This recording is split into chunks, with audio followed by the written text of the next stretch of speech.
าวเท่าสาวก็แห้งฮัก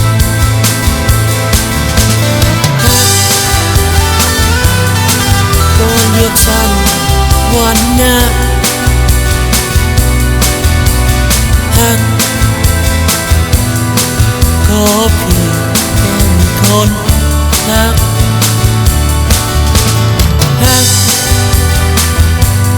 มีแต่ฮักแต่มักฮักอย่าลืมคนเคยฮัก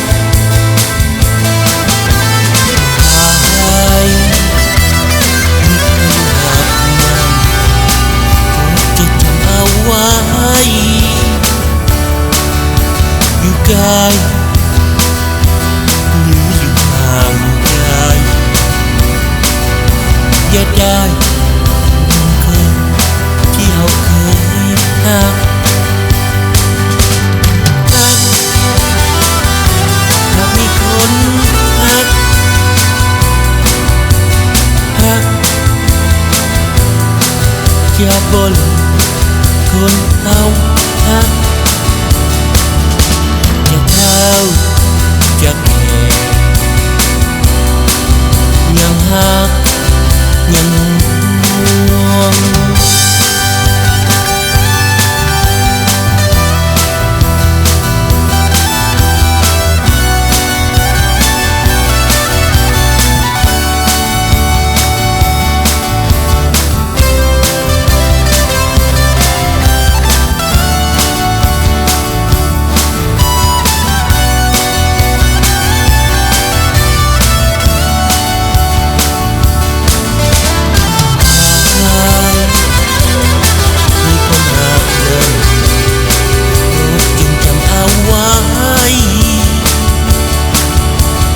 กาย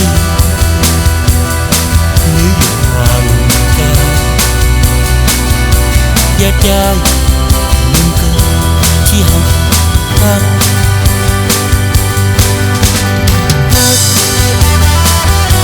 หากมีคนฮักอย่าบ่ลืมคนเรา